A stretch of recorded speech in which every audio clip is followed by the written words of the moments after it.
네, 오늘 우리에게 주시는 하나님의 말씀 골로새서 3장 1절에서 11절 말씀입니다. 네, 오늘 우리에게 주시는 하나님의 말씀입니다. 같이 봉독하겠습니다. 그러므로 너희가 그리스도와 함께 다시 살리심을 받았으면 위의 것을 찾으라. 거기는 그리스도께서 하나님 우편에 앉아 계시느니라. 위의 것을 생각하고 땅의 것을 생각하지 말라. 이는 너희가 죽었고 너희 생명이 그리스도와 함께 하나님 안에 감추어졌음이라. 우리 생명이신 그리스도께서 나타나실 그 때에 너희도 그와 함께 영광 중에 나타나리라. 그러므로 땅에 있는 지체를 죽이라. 곧 음란과 부정과 사욕과 악한 정욕과 탐심이니 탐심은 우상 숭배니라. 이것들로 말미암아 하나님의 진노가 임하느니라. 너희도 전에 그 가운데 살 때에는 그 가운데서 행하였으나 이제는 너희가 이 모든 것을 벗어버리라. 곧 분함과 노여움과 악의와 비방과 너희 입에 부끄러운 말이라. 너희가 서로 거짓말을 하지 말라. 옛사람과 그 행위를 벗어버리고 새 사람을 입었으니 이는 자기를 창조하신 이의 형상을 따라 지식에까지 새롭게 하심을 입은 자니라. 거기에는 헬라인이나 유대인이나 할레파나 무할레파나 야만인이나 스구디아인이나 종이나 자유인이 차별이 있을 수 없나니 오직 그리스도는 만유시요 만유 안에 계시니라. 아멘. 네, 한번 우리 크게 한번 아멘 하겠습니다. 할렐루야. 네. 날씨 이렇게 추운데 또 이렇게 오셔서 너무너무 감사드리고 하나님께서 기뻐 받으시는 그런 예배자가 되시기를 소망합니다. 이야기를 한번 들어보십시오. 아주 신앙이 깊다고 이게 정평이 나 있는 한 권사님이 계십니다. A 권사님이 계시는데 그날도 교회에서 늦게까지 이제 심야 기도를 드리고 이제 은혜 또 성령 충만함을 입고 이제 발걸음도 가볍게 집으로 돌아옵니다. 집에 왔는데 아직도 아들 방에 불이 켜져 있는 거예요. 그래서 아들이 열심히 공부하는구나. 너무나도 되긴 하다. 내 기도에 응답하여 주시는 하나님 하면서 아들 방 문을 몰래 상 열었는데 공부를 하는 것이 아니라 열심히 게임을 하고 있는 거예요. 갑자기 뚜껑이 열린 이 권사님이 온갖 섬뜩한 단어들을 쏟아내면서 아들에게 해서는 안 되는 저주까지 부으면서 문을 쾅 닫고 나오면서 다시 입으로는 주여를 외치면서 한숨을 쉬면서 자기의 방으로 들어갔습니다. 이 이야기는 제가 만들어낸 이야기입니다.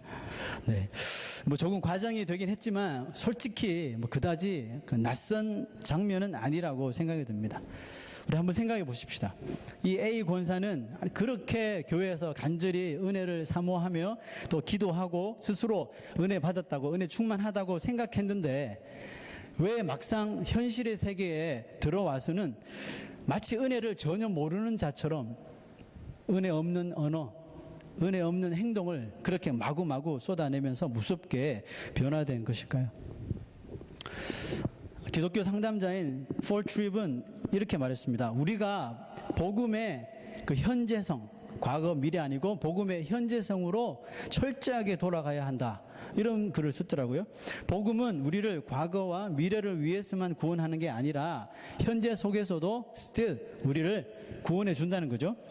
자, 이 말은 복음은 현재 우리가 가지고 있는 두려움, 또 현재 우리가 느끼는 열등감, 또 현재 뭐 정욕, 탐욕, 이기주의, 또 현재 이런 교만 등에서 우리를 구원한다고 말합니다. 왜냐하면 바로 이 복음은 말이 아니라 어디에 있어요?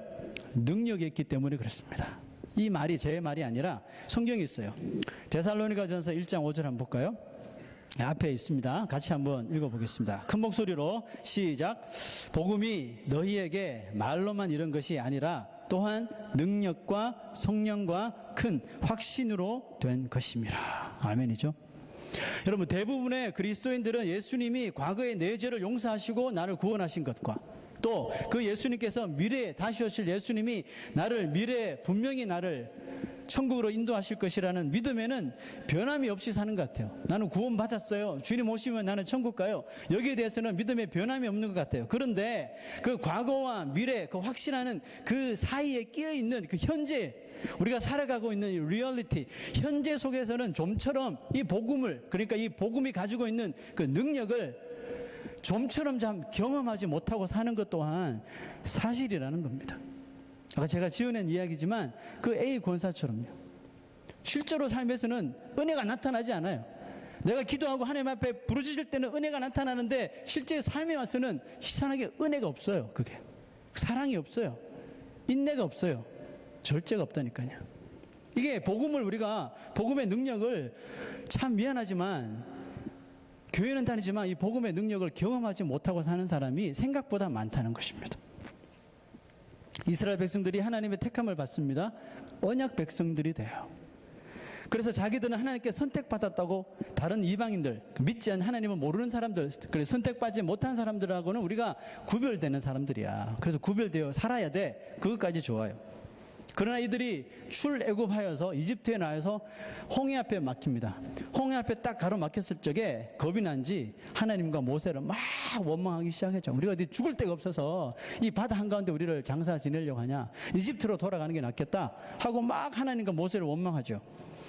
여러분, 그렇게 사랑하고 의지하고 찬양하면서 춤을 추며 하나님의 영광을 나타내며 나왔던 이스라엘 백성들이 홍해라는 그 현실과 맞닥뜨리니까, 그러니까 이 타협한 거죠, 그죠? 현실과 그 타협해버리니까 그 하나님을, 그 지도자를 그냥 한 번에 외면해 버리더라는 겁니다.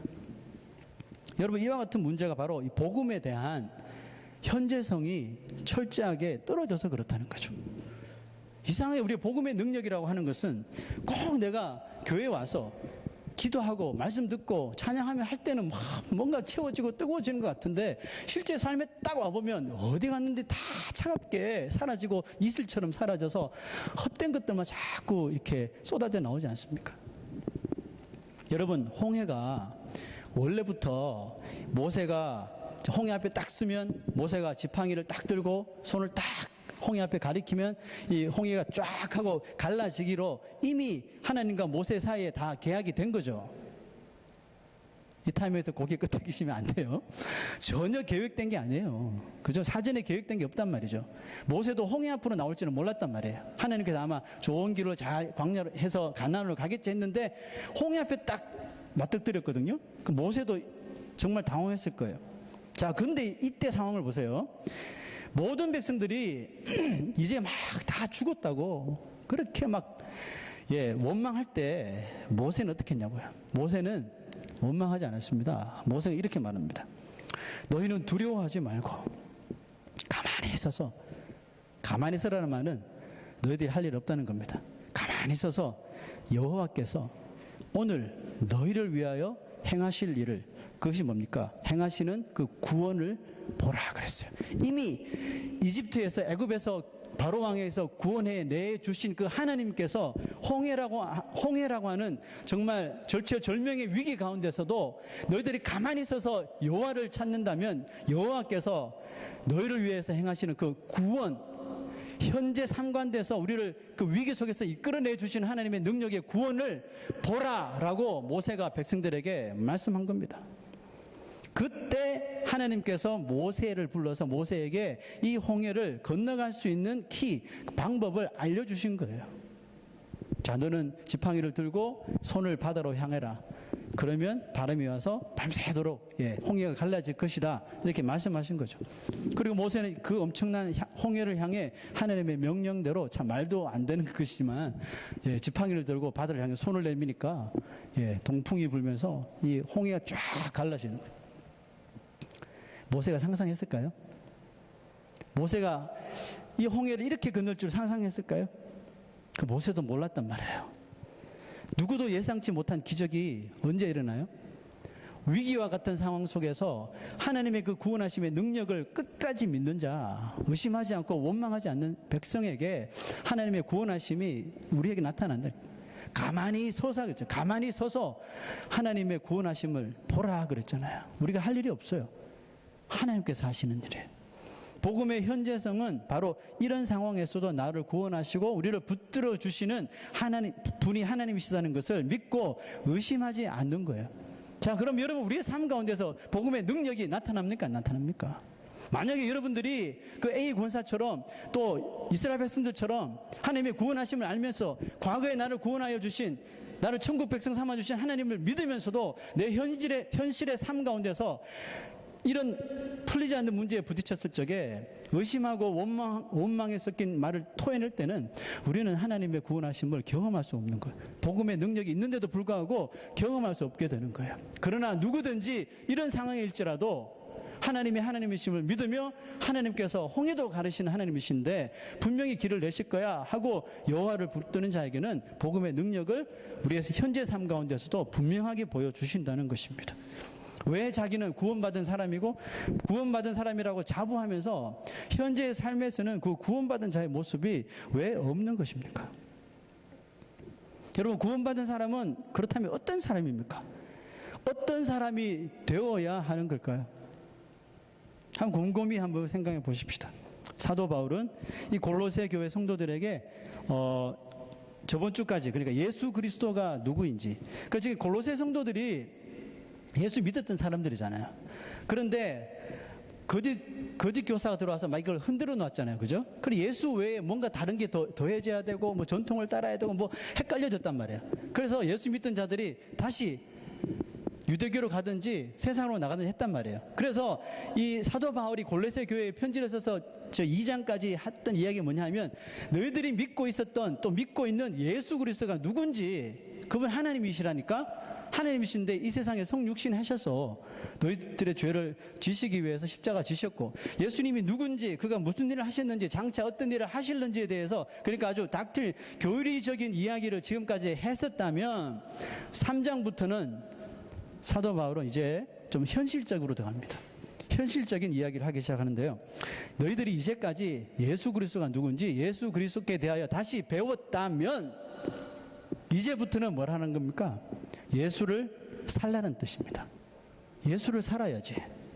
여러분, 무슨 뜻입니까? 예수를 산다는 말은 예수 그리스도가 나의 과거에 행하신, 그리고 미래에 행하실 그 능력, 그 권능을 이제 내 현재의 삶 속에서도 늘상 베푸시도록 나의 삶 속에 언제나 깊숙이 예수 그리스도를 초청하는 것입니다. 여러분, 이것이 예수를 사는 거예요. 여러분, 예수를 사십니까?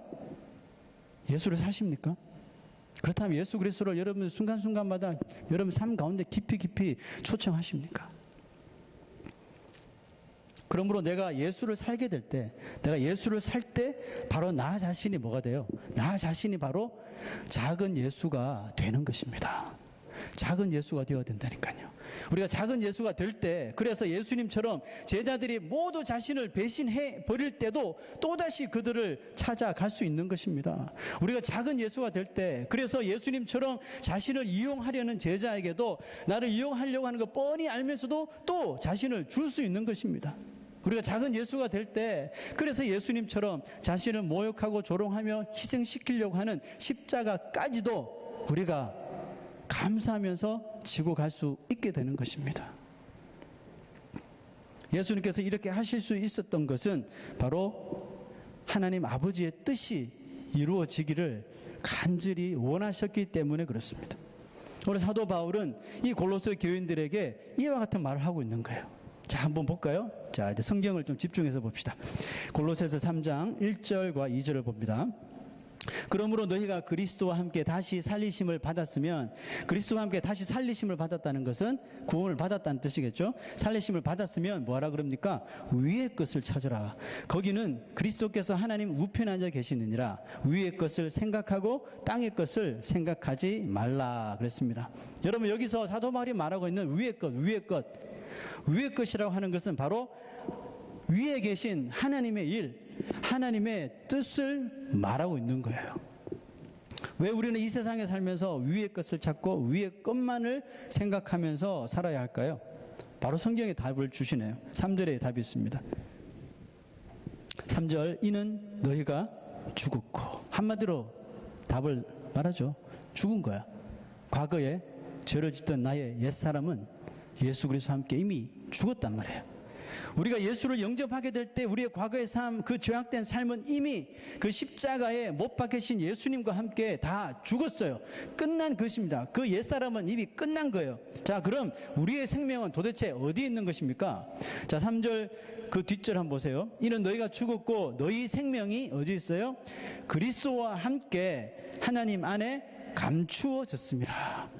우리의 생명이 그리스도와 함께 감추어졌대요. 뭘 하시려고 우리의 생명을 하나님께서 감추어 계실까요? 자, 4절에 또 답이 나오네요. 우리 생명이신 그리스도께서 나타나실 그때에, 자, 그리스도께서 나타나실 때는 그리스도께서 다시 재림하실 때, 다시 이 세상에 영광스럽게 오실 때로 말하겠죠. 그리스도께서 나타나실 그때에 너희도 누구와 함께? 그와 함께 영광 중에 나타나리라. 아멘. 자, 그런데 여러분 보세요. 4절에 그리스도께서 했는데 그리스도 앞에 무슨 말이 더 붙여져 있나요? 그리스도 앞에 우리 생명이신 그랬죠. 자, 이 말은 뭘까요? 예수 그리스도가 우리의 생명이시래요. 이 말씀은 그리스도인 된 자들은 그리스도와 생명을 어떻게 해요? 함께 하는 자들이랍니다. 그리스도와 생명을 함께 한다니까요. 멋진 말 아닌가요? 여러분, 오바마 대통령이 우리가 생명을 같이 한다고 한번 가정해 보세요. 기쁜 일 아닌가요? 적어도 내가 존경하는 사람이 내가 너와 생명을 같이 할게, 이 말만 들어도 여러분 가슴 뿌듯한 일 아닌가요? 기쁘잖아요. 내가 사랑하는 사람이 내가 너와 끝까지 생명 같이 할게 하면 얼마나 든든합니까? 그런데 우리를 창조하신 그 하나님께서 내가 너희의 생명이 되고 내가 너희의 생명과 함께 한다니까 이렇게 말씀하십니다. 좀 든든하지지 않나요? 나는 든든하던데. 여러분, 이 말은 그리스도께서 십자가에서 죽으셨을 때 우리의 죄의 그 옛사람이 죽었고 예수님께서 부활하심으로 말미암아 우리의 이제 새 사람도 주님께서 다시 오실 그날 영광스럽게 다시 분명하게 주님처럼 부활하게 될 것이라는 그 약속의 말씀이에요. 여러분, 좀 힘이 되지 않습니까? 여러분, 지금 잠이 옵니까 지금? 예? 뭐 주무신 분 안 계시지만 정신을 차리셔야 돼요. 여러분, 우리의 생명 되시는 그리스도가 우리와 생명을 같이 하신대요. 그런데 여러분, 우리가 무엇을 두려워하고 무엇을 낙심할 필요가 뭐가 있어요? 바울은 먼저 위의 것을 찾기 위해서 그리스도인 된 자들이 우리에게 필요한 것이 무엇일까? 두 가지를 나눠서 이야기하는데요. 첫째는 땅의 지체 것들을 죽여라 그랬어요. 죽이는 것과 벗어버리라. 이 두 가지를 이야기하고 있습니다. 간단하게 한번 보면요. 먼저 5절. 뭘 죽여야 할까요? 5절 보니까 그러므로 땅에 있는 지체를 죽이라. 곧 음란과 부정과 사욕과 악한 정욕과 탐심이니 그랬습니다. 여러분, 성경에 말하고 있는 이 탐심, 욕심, 인간의 욕심, 그죠? 탐심은 이겁니다. 하나님이 우리에게 주신 것이 있잖아요. 하나님께서 지금 나에게 주시지 않은 것 있잖아요. 하나님이 주시지 않은 것을 가지려고 하는 그 욕심, 그 마음이에요. 자, 하나하나 볼까요? 음란, 부정, 사욕, 악한 정욕. 자, 생각해 보세요. 다 마찬가지예요. 이것들 모두 다 자기가 가지고 있지 않은 것들을 가지려고 할 때 생겨나는 현상들입니다. 예를 들어 볼까요? 아내가 있습니다. 남편이 있습니다. 그 배우자로 만족을 못해요. 배우자로 만족하지 못하니까 그 마음에 자꾸 다른 여자를 생각하게 되고 뭐 다른 음욕을 품게 되는 거죠. 음란한 마음이 생기는 거예요. 아내로, 남편으로 만족하지 못하니까 자꾸 다른 남자, 다른 여자를 보게 되는 것입니다. 그 마음이 변화되지 않으니까 계속 이 마음이 점점 커져서 이것이 악한 정욕으로 바뀌는 거예요. 악한 정욕으로 바뀌어서 사랑이 아닌 그 쾌락을 얻기 위해서. 성경에서 남녀 간의 사랑은 배우자와의 사랑밖에 없어요. 예? 그 이성적인 사랑을 말하는 거예요. 배우자 외에 다른 이성을 사랑한다는 것은 그것은 사랑을 위해서 만나는 것이 아니라 쾌락을 위해 만나게 되는 겁니다. 그러므로 여러분 보세요. 음란한 마음이 생기고 배우자로 만족하지 못하니까 음란한 마음이 생기고 이것이 절제가 안 되니까 악한 정욕으로 바뀌게 되고 또 이것이 절제가 안 되니까 쾌락을 결국은 쫓기 위해서 뭘 합니까?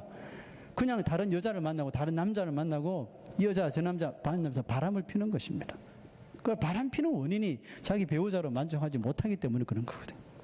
또 자기의 주신 자신의 소유로 만족하지 못하니까 이것을 끊지 못하니까 계속해서 부정한 방법을 사용했더라도 저것을 내 것으로 만들어야지 하면서 부정을 행하면서까지도 더 소유하려고 하는 거죠.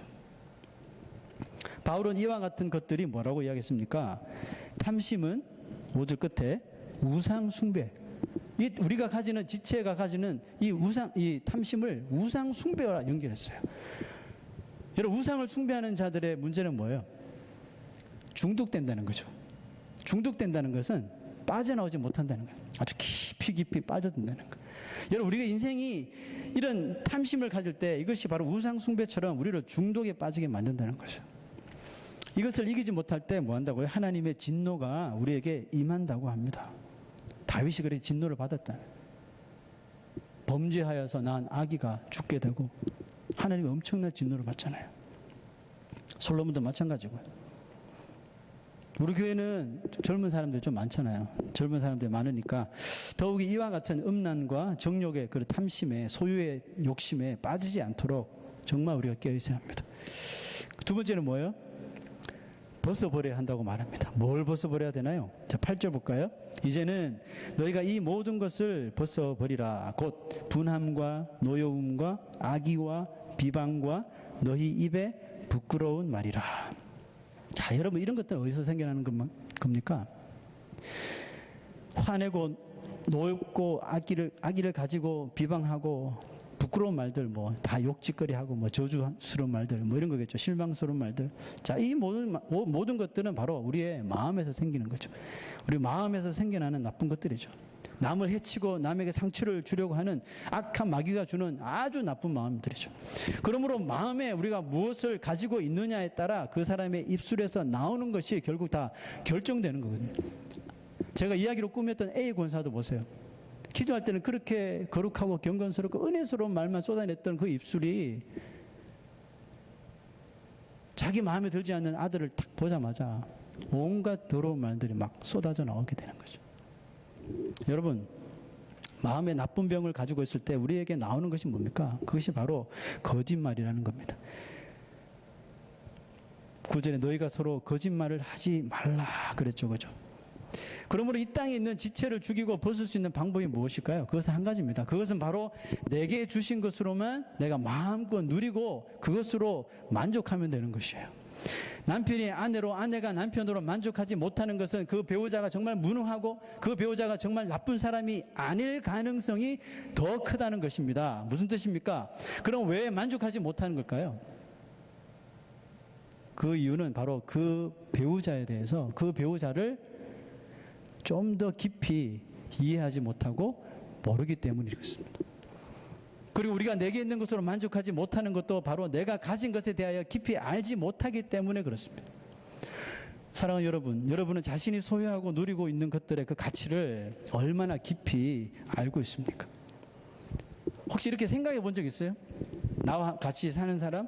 또 내가 지금 하나님께서 나에게 주셔서 내가 가지고 있는 소유들, 이런 것들의 가치에 대해서 조금 더 깊게 생각해 보신 혹시 기억이 있습니까? 좋은 설명이 될 것 같아서 며칠 전에 제 처남이 저에게 카톡으로 보내준 사진, 그림이 하나 있었는데요. 한번 보여주실까요? 예, 데일 카네기라고 하신 분이 쓴 말인데, 간단한 말인데 한번 보십시다. 이런 말 했어요. 나는 신발이 없다고 울적해 했네. 언제까지요? 거리에서 발이 없는 사람을 만났을 때까지. 짧은 글인데 이 글을 읽고 좀 마음이 좀 울적해지더라고요. 그럼 곰곰이 한번 생각해 보세요.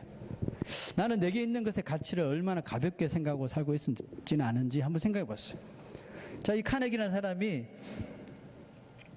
신발이 좀 없었나 봐요. 그죠? 아니면 신발이 다 떨어졌든지, 신발이 없다고 되게 좀 내가 이거 신고 어떻게 나가서 일하나, 뭐 사람들 앞에 부끄러워서 뭐 이런 생각 했었나 봐요. 그래서 자기 신세가 좀 처량하고 울적해졌나 봐요.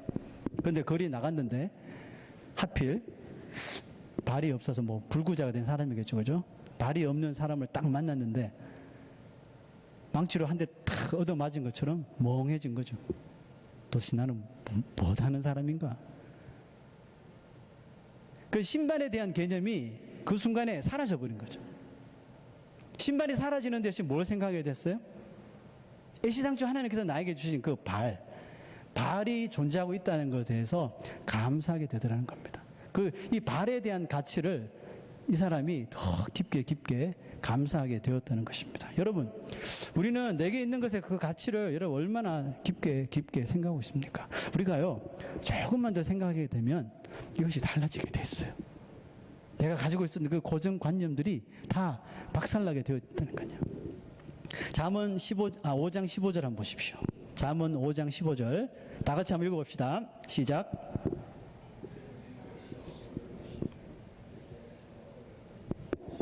식사들 안 하셨죠? 네, 좀 크게 좀 읽어봐요. 시작.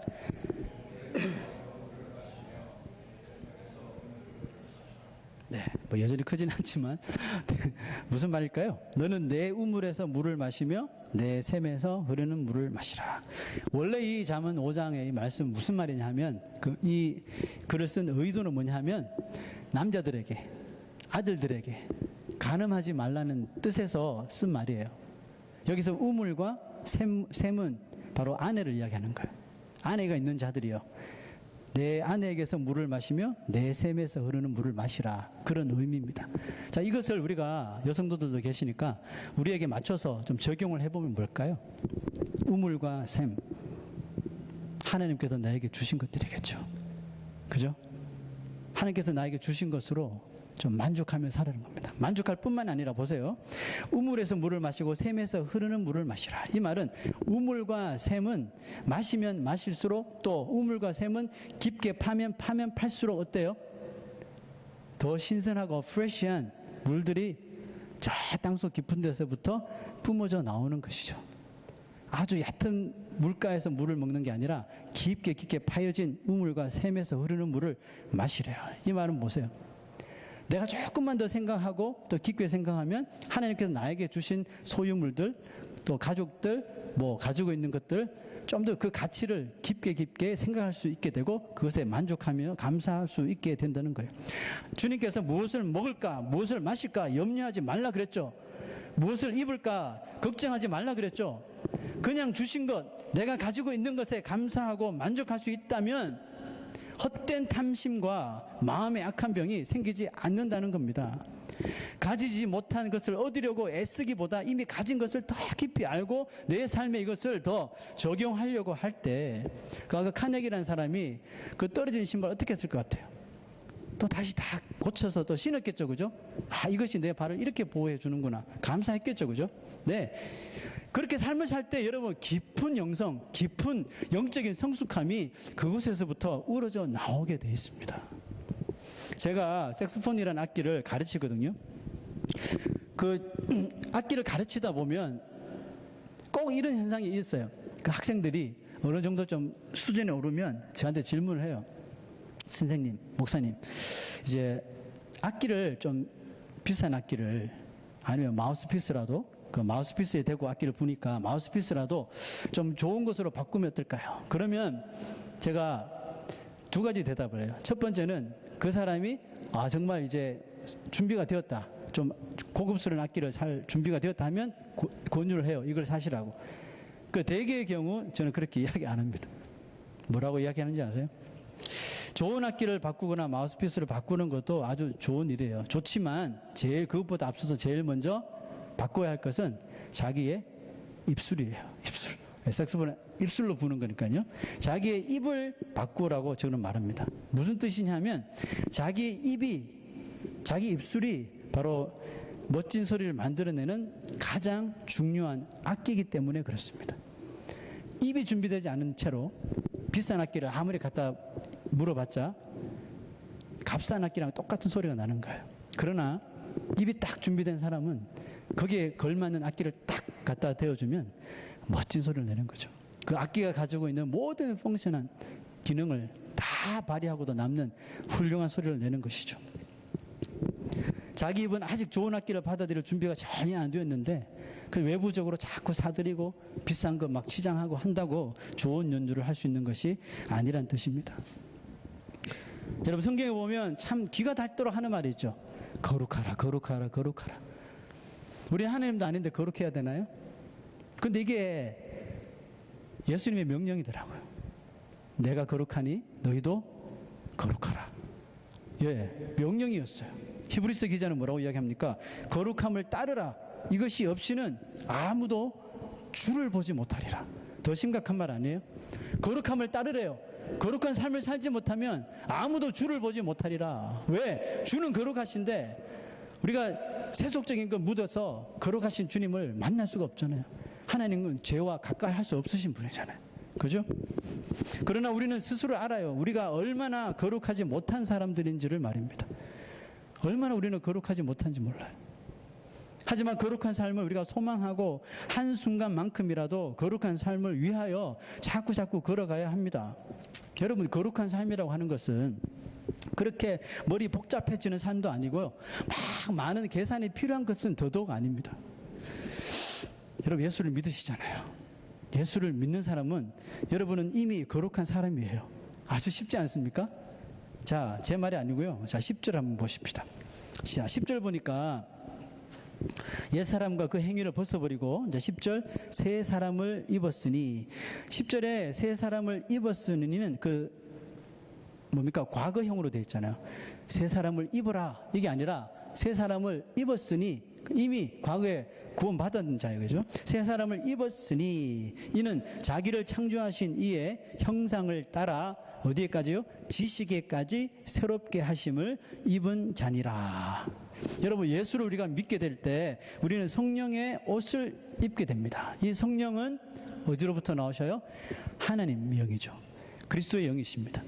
성령은 하나님의 영이셔요. 그러므로 우리가 예수를 살려고 할 때마다 성령님은, 하나님의 영이신 성령님은 뭘 주셔요? 우리에게 지혜, 하나님의 지식을 우리에게 입혀주시는 거예요. 그러므로 거룩한 삶이라고 하는 것은 결국 내가 믿는, 내가 이미 믿고 있었던, 더 새로울 것 없어요. 내가 이미 믿고 있었던 예수님을 더 깊이 알려고 하고 더 깊이 이해하려 하고 그 예수님을 더 사랑하려고 할 때 뭐예요? 밖으로, 우리의 몸 밖으로 흘러나오는 것, 이것이 여러분 홀리네스, 이것이 여러분 성도의 거룩함입니다. 내가 뭘 하려고 하는 것이 아니에요. 내가 믿고 있는 예수님을 온전히 믿음으로 말미암아 우리의 거룩함이 쏟아져 나오는 것입니다. 여러분, 베드로와 요한이 그 성전 미문에서 구걸하던 안전뱅이에게, 구걸하던 안전뱅이를 만나죠. 안전뱅이가 베드로 요한을 만나자 한 푼 줍시오 구걸을 하잖아요. 구걸을 하자마자 그 거지에게 무슨 말 했습니까? 나에게 네가 원하는 은과 금은 없어. 은과 금은 없거니와, 그 다음 뭘 합니까? 내게 있는 것, 중요한 이야기입니다. 내게 있는 것이에요. 내게 있는 것. 그게 뭐예요? 내게 있는 것으로 너에게 준다니까요. 내게 있는 것으로 내게 주니 곧 나사렛 예수 그리스도의 이름으로 명하노니 일어나 걸으랬단 말이에요. 베드로와 요한이 한 게 도대체 뭐예요? 내 안에 살아계시고 나를 구원하신 그 예수, 그 십자가의 능력, 복음의 능력으로 말했더니 그 기적의 역사가 일어나 날 때부터 안전병이었던 이가 일어나서 걷기도 하고 뛰기도 하고 뭘 했습니까? 하나님을 찬미하기 시작했더라 그랬습니다. 할렐루야. 이게 복음의 능력이라니까요. 이게 복음의 현재성이에요, 여러분. 물질로 되는 것이 아니에요. 소유로 되는 것이 아닙니다. 내 안에 거하신 그 예수 그리스도의 이름, 그 예수 그리스도의 능력으로 나타나는 것이 거룩함이에요.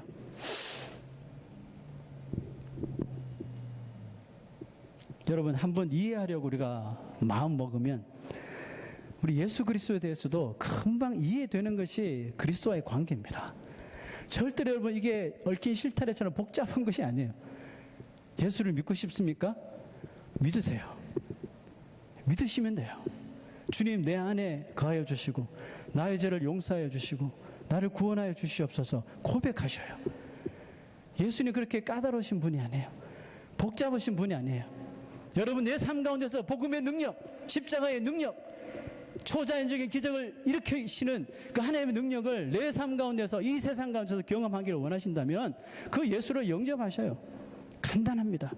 하나님은 그 관계를 너무나도 쉽게 우리에게 허락해 주셨어요. 여러분, 사랑하겠다는데, 내가 예수님을 좀 더 사랑해 보려고 하는데 무슨 인간적인 계산에 뭐가 필요합니까? 뭐가 필요해? 사랑하면 되잖아요. 여러분, 사랑하는 게 어렵나요? 배우자를 사랑하는 게 어렵나요? 자녀를 사랑하는 게 어렵나요? 우리 성도들을 사랑하는 게 그렇게 어렵나요? 뭐 그리 복잡하고 무슨 계산이 그렇게 필요해요? 사랑하면 되죠. 주면 되는 것이고. 네? 왜 사랑하지 못해서 우리가 아웅다웅하면서 죽이지 못해 그래 삽니까? 피를 주시고 살을 주시고 다 주신 바 됐는데 왜 우리는 그래 아웅다웅하면서 삽니까? 이미 내 안에 예수 그리스도께서 계심에도 불구하고. 자, 여러분 11절 계속 봅시다. 거기에는 헬라인이나 유대인이나 할레파나 무할레파나 야만인이나 스구디아인이나 종이나 자유인이 차별이 있을 수 없으니, 여기서 말하는 거기는 뭘까요? 거기 예수 그리스도를 영접하는 그 구원함이겠죠, 그죠? 그 구원 안에는 차별함이 없대요, 여러분. 하나님은 하나님의 사랑을 그리스도를 통해서 주시는데 차별하시는 분이 아니에요, 여러분. 아, 너는 이렇게 살았으니까 너는 이거 안 줄게. 너는 이렇게 사니까 이거 안 줘. 이게 아니에요, 여러분. 구하는 자에게 주시는 하나님이시고, 찾는 자에게 찾게 하시는 하나님이시고, 두드리는 자에게 열리게 하시는 하나님이시고, 예수 그리스도를 믿는 데는 여러분 우리 과거에 어떤 백그라운드, 어떤 배경도 아무런 필요가 없다니까요. 내가 어제 뭐 사람을 죽인 살인자였든지, 여러분 바울도 바울 이전에 사울이었잖아요. 예수 믿는 사람 다 잡아서 옥에 가두고, 스테반이 자기 눈앞에서 돌에 맞아 죽는 것을 마땅히 여겼던 사람이에요. 근데 한순간에 예수 믿고 나니까 주님이 그거 묻지 않으시잖아요. 여러분, 예수 그리스도를 믿는데 이런 과거의 어떤 배경, 어떤 삶을 살았던 이런 것들이 아무런 문제가 되지 않아요, 여러분. 어제까지 내가 그렇게 죄짓고 살았는데 내가 무슨 염치로 주님을 찾아. 천만의 말씀입니다. 여러분, 그런 거 다 필요 없어요. 차별이 없다고 하셨잖아요. 차별이 없어요, 여러분. 아무런 문제가 되지 않는다는 뜻입니다. 왜냐하면 여러분, 지금 나오는 말을 잘 기억하십시오. 골로새서에 가장 핵심되는 말이 지금 나옵니다. 왜냐하면 예수 그리스도가 바로 만유이시기 때문에 그렇습니다. Christ is all. He is in all. 예수는 모든 것이고 모든 것 안에 거하시기 때문에 그렇습니다. 여러분, 이 말은 예수 그리스도의 이름이 모든 것을, 우리의 과거에 지었던 모든 죄, 더러운 죄, 말로 설명할 수 없는 더러운 죄까지도 주님 앞에 회개하고 나올 때 이런 것들을 다 흡수해 버리셔요. 왜? 예수께서 모든 것이니까. 다 흡수하시고, 우리 이 세상 살면서, 땅에 살면서 부족한 것들도 있잖아요. 이런 것들 염려치 말라고 다 충족시켜 버려 주시는. 그래서 Jesus Christ is all and Jesus Christ is in all. 그러니까 그리스도를 통해서 모든 것을 우리가 드릴 수가 있고 모든 것을 얻을 수가 있게 되는 것입니다. 이것이 골로새서의 가장 핵심되는 단어입니다. Christ is all. 그리스도는 만유이시다. 내가 거룩하려고 하지 않아도 내가 예수 그리스도를 믿는 믿음 안에서 살아간다면, 여러분, 나의 어떤 행실, 나의 어떤 모습, 그런 행위 때문이 아니라 거룩하신 예수 그리스도, 내 안에 살아계신 거룩하신 예수 그리스도 때문에 우리가 거룩하게 되어지는 것입니다. 우리는 이미 내가 예수로 인하여 받은 은혜의 바다에서 살아가고 있습니다. 그러면 오늘 우리에게 필요한 것은 뭐예요? 그 깊은 그리스도라고 하는 그 은혜의 바다에서 조금씩 더 깊은 곳으로 헤엄쳐 들어가는 것입니다. 여러분, 그것이 바로 거룩한 삶, the life of holiness. 그것이 바로 우리 그리스도인들의 거룩한 삶이에요. 결코 어려운 삶이 아닙니다. 우리 말씀을 마치기 전에 그림 한 장을 또 보여드릴게요. 자, 이 새에 대해서 혹시 들어본 적 있습니까? 알바트로스라고 아시는 분도 계시겠지만, 알바트로스라고 하는 새라고 합니다. 지구상에서 그 새 중에 가장 높게 날아가는 새, 가장 높이 올라가고 가장 빨리 날아가는 새가 이 알바트로스라고 하는 새라고 합니다. 자, 이 새는 자기 새끼에게 먹이를 먹이기 위해서, 그러니까 아침을 먹이기 위해서 그 오션 하나를 그냥 건너간대요. 이해되세요? 자기 새끼에게 아침 먹이기 위해서 태평양 하나 건너가서 음식을 가져와서 태평양 건너와서 아침 먹이고, 또 점심 먹이기 위해서 또 대생 하나 지나가서 또 음식 물어와서 또 먹이고, 음식이 없을 때는 그렇게라도 해서까지. 그러니까 얼마나 빨리 날아가는 새인지 이해가 되시죠, 그죠? 이 새는 그러니까 짝짓기, 메이링이나 자기 새끼 둥지를 이렇게 하는 것 외에는 대부분의 시간을 땅이 아닌 그 하늘에서 산다고 합니다. 하늘에서 그 바다 위에서 거친 막 바람과 부딪히면서 하늘에서 이 창공을 날면서 산대요. 새 중에 제일 높은 곳에 있으니까 얼마나 자신만만하겠습니까? 거의 모든 삶을 바다 위에서 그 상상을 초월하는 거친 바람과 부딪히면서 싸우며 지낸다고 합니다. 그런데 이게 이 알바트로스가 바람과 싸우는 게 아니라 알고 보면 바람을 즐기는 거예요. 그 태풍과 같은 바람을 즐기면서 더 높이 더 빨리 날아간다고 합니다.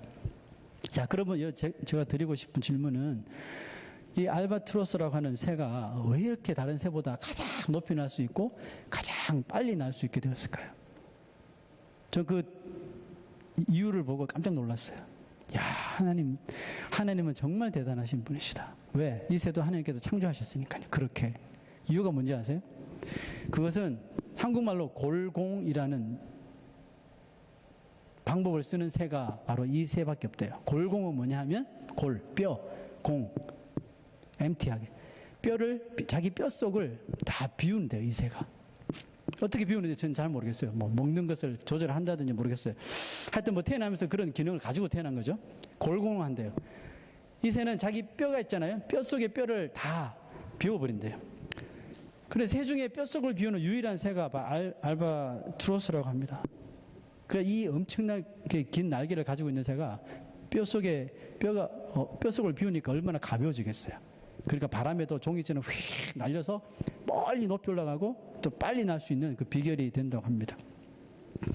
여러분, 거룩한 삶은 사도 바울의 오늘 말씀처럼 위의 것을 생각하고 위의 것을 찾아야 하는데, 여러분, 그것이 뭡니까? 위의 것이 뭐예요? 하나님 뜻이라 그랬죠. 하나님의 일이라 그랬죠. 하나님의 뜻대로 이 세상에 오신 분이 누구예요? 예수 그리스도이죠. 거룩한 삶은 바로 거룩한 삶 그 자체가 바로 예수 그리스도이라는 것입니다. 우리가 예수를 살기 위해서 우리는 날마다 예수님과 함께 날아 올라야 합니다. 더 높이 날기 위해서, 여러분, 이 새는 보세요. 뼛속을 비우지만 우리는 내 자아가 만드는 이 악한 것들을 죽이고 내 마음의 나쁜 것들을 다 벗어버리는 그런 삶을 살아야죠. 이 알바트로스는 뼛속을 비우기 때문에 단점이 뭐냐 하면 그 뼈가 약하대요. 뼈가 아주 약해요. 뼛속이 다 비어있으니까 우리도 나이가 들고 연세가 많아지면 뼈가 약해지잖아요. 그죠? 그것처럼 이 새는 뼛속을 비우기 때문에 높이 날고 빨리 나는 건 좋은데 뼈가 약하대요. 그래서 쭉 날다가 다른 물체랑 딱 부딪히면 쉽게 뼈가 부러져 버린대요. 그러니까 육지를 잘 안 내려오는 이유가, 육지로 내려오다가 실수로 바람 때문에 이렇게 뭐 나무에 부딪히는지 하면 빨리 이렇게 뼈가 부러져 버린대요. 이런 단점을 가지고 있어요. 여러분, 우리 그리스도인 된 자들은요, 날기 위해서 우리 뼛속을 비울 필요가 없어요. 죽이고 벗는 것을 두려워하지 말라는 것입니다. 땅에 지체 있는 것들, 세상에 속한 것들을 죽이고 벗어버리는데 두려워하지 말라는 거예요. 우리는 부러지고 약해지지 않습니다. 이유가 뭐죠? 예수 그리스도로 채워지면 되기 때문에 그렇습니다. 여러분, 우리는 죽이고 벗으면 다 약해질 것 같아요. 아니, 이거 소유하지 못하고 저거 갖지 못하면 어떻게 우리가 이 세상을 삽니까? 점점 낙후되고 처지게 되죠. 이인자가 되고, 그죠? 루저가 되고. 그럴 것처럼 보여지는, 이스라엘 백성들이 그랬잖아요. 승승장구하다가 홍해 딱 가로막히니까 We are loser. We cannot do anything. Let's go back to Egypt. 이게 아니란 말이에요. 더 강력해져야죠. 모세처럼. 너희는 두려워하지 말라. 그거 없다고 두려워하지 말라는 거죠. 지금 홍해가 있다고 두려워하지 말라는 거죠. 왜? 너희를 구원하신 하나님, 그 하나님께서 행하시는 구원을 가만히 있어서 보라. 여러분, 이게 능력 아니에요? 이게 능력이에요. 여러분, 입으로 시인할 수 있잖아요. 이것도 못합니까? 이것이 그리스도인들의 능력이라는 것입니다. 거룩한 삶을 사는 자의 이것이 능력이고 강력함입니다. 그래서 오히려 우리는 채워야 해요. 이 알바트로스는 날마다 비우려고 하지만 우리는 채워야 돼요. 채우되 세상 것들로 채우는 것이 아니라 예수 그리스도로 가득가득히 채우세요. 채워지면 채워질수록 우리는 그리스도와 함께 더 영적으로 날아올라오고 비상할 수 있게 되는 것입니다. 거기서 이런 영적인 성숙이 일어나게 되는 것이죠. 예수 그리스도가 만유이시기 때문에 우리는 더 이상 다른 것이 필요 없습니다. 할렐루야. 아멘. 우리가 함께 기도하기 전에 Still이라는 찬송 아시죠? 주님의 날개 아래. 우리 이 찬송을 한번 부르고, 거룩한 것이 참 복잡하고 어렵고 그런 건 줄 알았는데 그게 아니었구나. 내 안에 살아계신 내가 이미 믿고 있는 예수 그리스도로 더 채워질 때 거룩함이 나오는 것이구나. 우리 깨달았다면 우리 이 찬송을 부르시면서 이제 그 능력을 우리의 삶 가운데 좀 나타내면서 사는 자가 되게 해달라고 우리 한번 기도할 수 있는 시간이 되었습니다. 네, 쳐주시고요.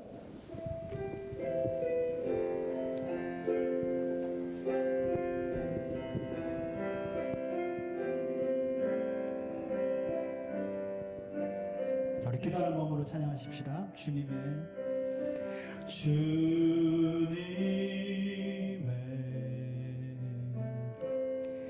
날개 아래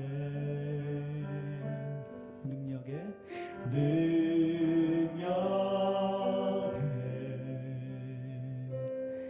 손날 덮으소서. 거친 바로 날 향해 올 때 주와 함께 날아오르리. 환난 중에도 주 나의 왕 내 영혼 잠잠히 안에 내 영혼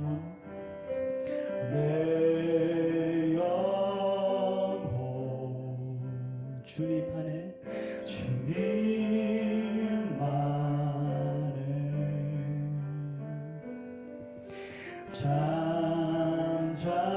잠잠히 주 능력 알게 되리. 거친 파도 날 향해 올 때 주와 함께 날아오르리. 환난 중에도 주 나의 왕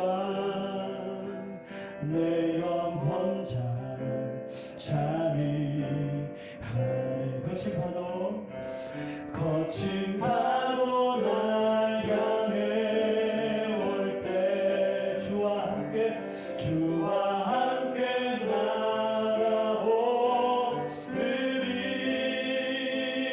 환난 중에도 주 나의 왕 내 영혼 잠잠히 하네.